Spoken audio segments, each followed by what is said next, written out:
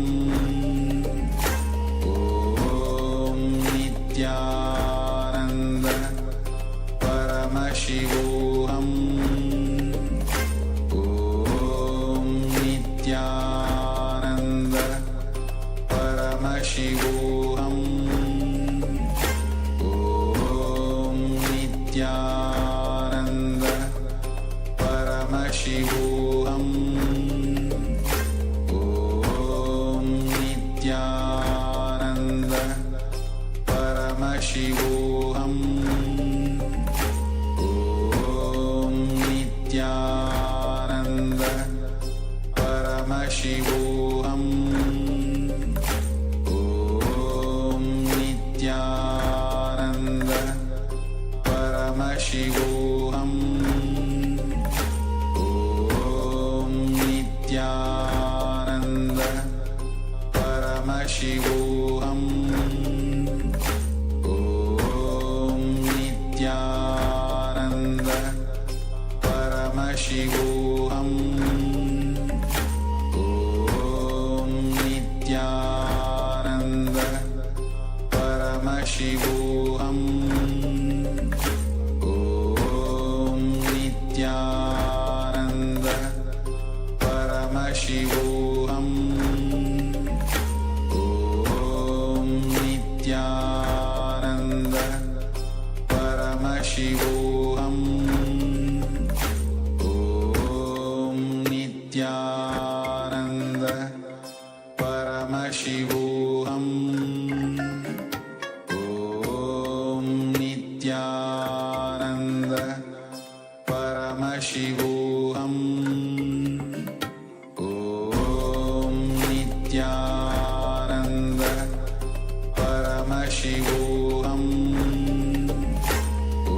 Om Nithyananda Paramashivoham ज्ञानन्दं परमसुखदं केवलं ज्ञानमूर्तिं द्वन्द्वातीतं गहनसदृशं तत्त्वमस्याधिलक्ष्यम् एकं नित्यं विमलमचलं सर्वदी साक्षिभूतं भावातीतं त्रिगुणरहितं सद्गुरुं तं Namami.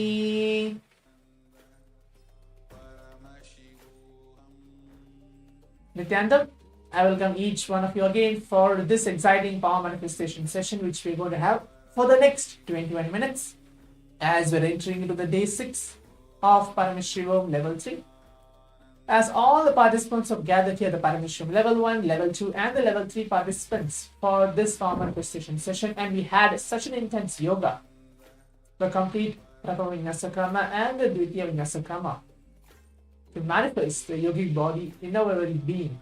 As today we're entering into the power manifestation science, and today we're going to receive Swamiji in the form of Sadhanrita Murti, the cosmic dance of Bhagavan Nataraja. So before further ado, let's move on to the power manifestation. Today we're going to manifest the power of third eye, ability to read and see with our eyes completely blindfolded. Now please bring your right bands, pen and paper, and please be seated. So this is the pre-requirement for you to manifest this power manifestation. So please bring your right bands, pen and paper, and please be seated. Make sure that you are now comfortable as the yoga is finished and you're actually getting ready for the power manifestation. Please be seated.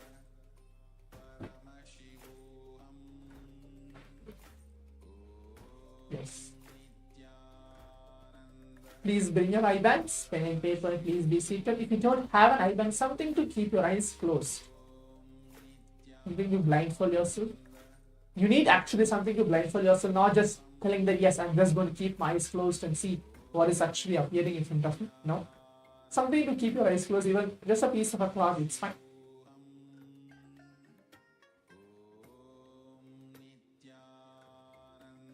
So now I'll be entering to the Shastra Pramana, the scriptural reference to manifest the power of third eye, as how Bhagavan Paramashiva tells that every single thing designed in this 21 days program, from the time the powerful conditioning sessions, initiations, the intra-exercises, and any homeworks, or all the power manifestation, guided power manifestation sessions conducted by the Acharyas, everything is designed by Swamiji himself and has a Shastra Pramana, the scriptural reference.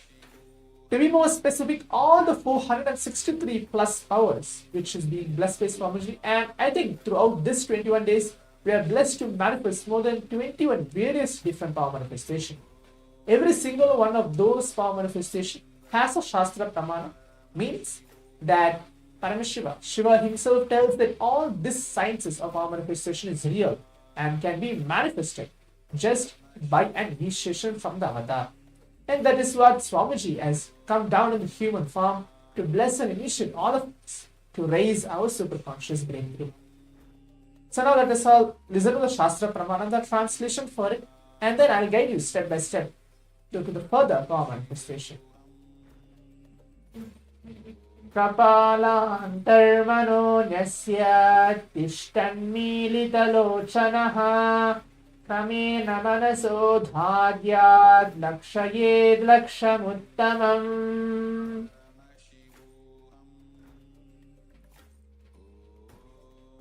The translation goes for this verse: by fixing the mind on inner space within the crown center and sitting stably without any movement, having your eyes closed in succession, by that stability of the mind and inner space, through the power of the third eye, one directly sees the ultimate goal, Lakshya, the having vision beyond the sight, that reveals any object or place, attaining the space of oneness with the source, Paramashiva, for all of us, Swamiji himself.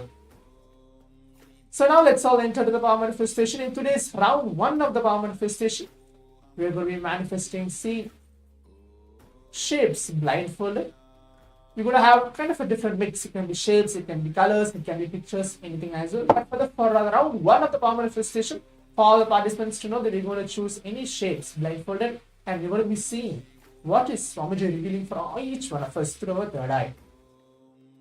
Now let us all get ready. Please put on your eye bags. Please blindfold yourself. Please close your eyes. Again, to reiterate, the powerful cognition which you need to hold within yourself is you are Swamiji. Just have the simple feeling connection, the simple integrity, how Swamiji tells a simple obedience to the master, telling that yes, Swamiji, all this power manifestation science is directly blessed by you, and I am just a channel for you to flow through me. And let's see how the manifestation works inside of me. Swamiji very beautifully tells that if you have taken the human body in this very birth, then rest assured that you have to work your purpose towards enlightenment. But if you're not going towards that purpose, you're doing something seriously completely wrong. So now, as this power manifestation science is actually leading us to the state of enlightenment itself, let us all manifest the power as we enter into the round 1 of the power manifestation. Keep your eyes closed and now visualize Swamiji in your very inner space, any form of Swamiji. As you're keeping your eyes closed, visualize him. Now take a few moments to visualize him on your third eye.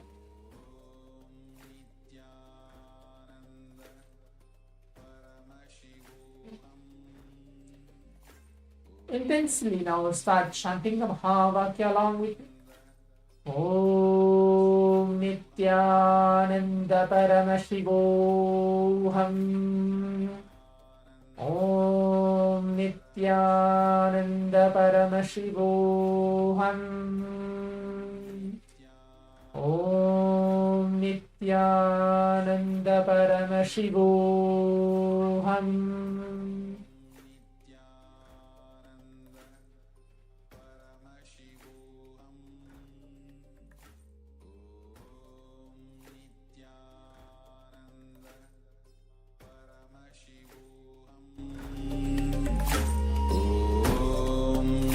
Nithyananda Paramashivoham.